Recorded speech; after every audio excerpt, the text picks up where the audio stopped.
Mainit na balita, tuloy ang pananalasan ng Bagyong Tino sa Visayas. Nakatatlong landfall na ito ayon sa Pag-asa. Una ay sa Silago, Southern Leyte kaninang alas 12 ng hating gabi. Ikalawa ay sa Borbon, Cebu pasado alas 5. Habang ang ikatlo ay sa Sagay Negros Occidental bandang alas 6:40 ng umaga.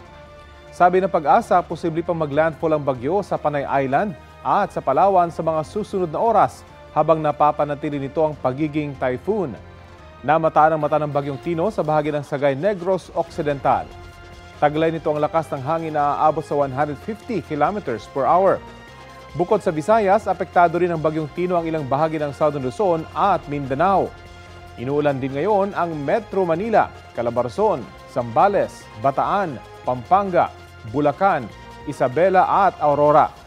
Dahil naman sa shear line o salubungan ng malamig na amihan at ng mainit na easterlies, isa pang bagyo ang nagbabadyang pumasok sa Philippine Area of Responsibility.